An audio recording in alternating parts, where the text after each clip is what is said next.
Lockdown के दौरान गुरुग्राम की सोहना, बादशाहपुर, कादीपुर, हरसारू और गुरुग्राम की तहसीलों में तैनात तहसीलदारों ने सरकार के सभी आदेशों को ताक पर रखकर अवैध कॉलोनीज में और हुड्डा सेक्शन एक्ट 7 के तहत आने वाली कृषि भूमि के बिना किसी एनओसी के ही लगभग 1200 रजिस्ट्रियां कर डाली। इन सभी रजिस्ट्रियों के लिए 1 से 2 लाख रुपए रिश्वत लेने का अधिकारियों पर आरोप है। अब ये भी बता दें आपको कि इस पूरे मामले का खुलासा जब हुआ तब एक आरटीआई कार्यकर्ता रमेश यादव ने 10 जून को 2020 को गुरुग्राम डीसी को पत्र लिखा, इसकी शिकायत दी और इसके साथ ही सीएम विंडो पर भी इसकी जानकारी दी। शिकायत की आरटीआई कार्यकर्ता रमेश यादव ने गुरुग्राम के डीआरओ ऑफिस में आरटीआई लगाकर रजिस्ट्री के बारे में जानकारी मांगी। इसके जवाब में डीआरओ गुरुग्राम ने बताया कि 20 अप्रैल 2020 से 4 मई 2020 तक गुरुग्राम तहसील में 2 रजिस्ट्री कराई गई और ये 129 रजिस्ट्री केवल 20 अप्रैल से 4 मई 2020 तक की थी और इसके बाद मई और जून में लगभग 1070 अवैध रजिस्ट्री रिश्वत लेकर की गई। तो बड़ा मामले का खुलासा हुआ है, जहां 7 तहसील में इस तरीके की अवैध रजिस्ट्री की गई है। आरटीआई में यह सारा खुलासा हुआ है।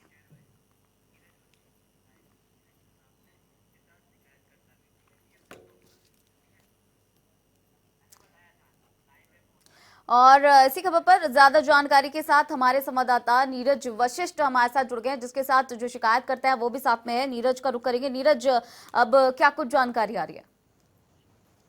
दीपशिका, देखिए, प्रदेश भर के अंदर जो सर्वाधिक जमीनों की खरीद फरोख्त होती है वो साइबर सिटी गुरुग्राम के अंदर होती है और शायद यही सबसे बड़ा कारण है कि कहीं ना कहीं जमीनों की खरीद फरोख्त की जो दलाली है उसके ऊपर हमेशा से सवाल उठते रहे हैं। चाहे हम रॉबर्ट वाड्रा को जो जमीन अलॉट की गई थी, अशोक खेमका ने उसके ऊपर सवाल उठाए थे, उसकी एफआईआर दर्ज करने की बात करें, या फिर अब जो प्रदेश सरकार ने कोविड काल के अंदर जो रजिस्ट्रियां लागू की गई थी, शुरू की गई थी, उसके बाद से 1200 ऐसी रजिस्ट्रियां हुई जो कि नियमों को ताक पर रखकर की गई थी।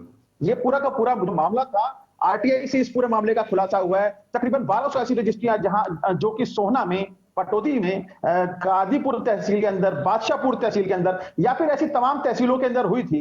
हमारे साथ शिकायतकर्ता रमेश यादव मौजूद हैं जिन्होंने की आरटीआई लगाई थी। और आरटीआई के बाद सर क्या कुछ रुख रहने वाला है आपका इस पूरे मामले को? क्या आप दर्ज कराएंगे, एफआईआर दर्ज कराएंगे इसको लेकर आप?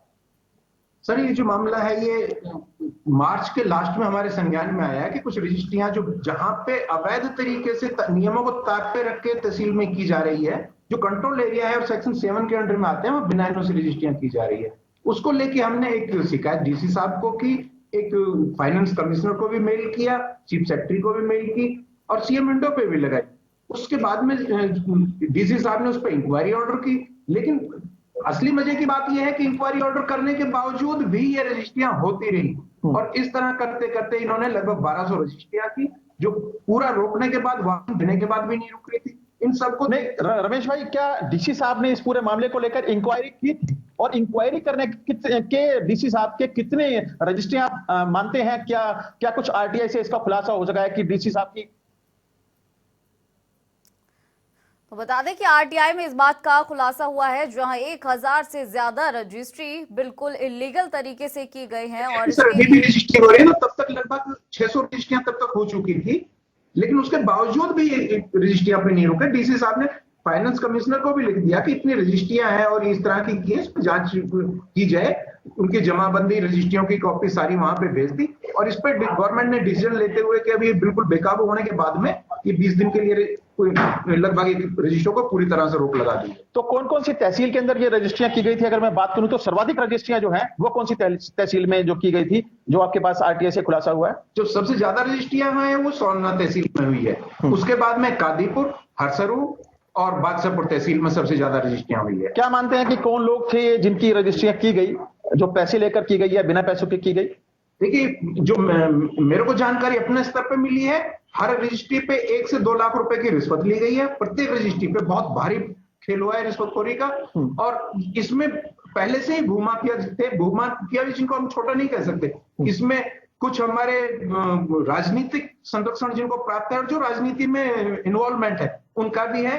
कुछ विधायक हैं, पूर्व विधायक हैं, मेयर हैं और उन लोगों का भी इनमें इन्वॉल्वमेंट है जो उनकी रजिस्ट्रियों में प्लॉटिंग की। रमेश भाई, तरीका क्या है इस तरह की रजिस्ट्री कराने का? एक तरीका क्या है और क्या नियमों की अनदेखी की गई जो यहाँ पे रजिस्ट्रियां तमाम तहसीलों में की गई हैं? देखिए, हर तहसील में बोर्ड लगाए हुए हैं कि अवैध कॉलोनी की कोई रजिस्ट्री नहीं की जाएगी, और रजिस्ट्री कर अगर वहां पे अगर कोई मकान बनाएगा तो उसको गिरा दिया जाएगा, जो कि जिला प्रशासन हर रोजाना कर रहा है। अगर कोई अवैध कॉलोनी में रजिस्ट्री करवाता है और वो 1000 गज से कम है तो रजिस्ट्री नहीं हो सकती। अगर कोई पूरा हिस्सा बेच रहा है या किसी मजबूरी में बेच रहा है तो उसको डीटीपी से एनओसी लेनी पड़ती है। एनओसी अप्लाई करेगा, एनओसी वो देने के बाद उसका पूरा रीजन देखने के बाद में फिर वो देंगे, और वो भी एक जमीन पे 5 एनओसी या 6 नहीं दे सकते। अगर पूरे 2 एकड़ 3 एकड़ जमीन है, उसमें किसी ने अपनी जमीन जो बेची है 100 गज हिस्सा था, पूरे का पूरा हिस्सा वो बेच सकते हैं जिसके कॉलोनी डेवलप ना हो उसके। लेकिन इसको पूरा अनदेखा कर दिया गया और एक ही जमीन पे 30-30 रजिस्ट्रियां, एक ही खेत में 30 पूरे की पूरी जमीन पर प्लॉटिंग कर दी गई है। तो दीपशिखा, देख सकते हैं आप कि किस तरह के नियमों की अनदेखी करके जो चांदी काटी गई है जमीनों के नाम पर, बावजूद इसके कि डीसी साहब ने, जिला उपायुक्त ने इंक्वायरी मार्क की थी इनकी शिकायत के ऊपर, लेकिन उस इंक्वायरी मार्क करने के भी बाद जो है तकरीबन 5। चलिए नीरज वशिष्ठ, बहुत बहुत शुक्रिया सर तमाम जानकारी के लिए।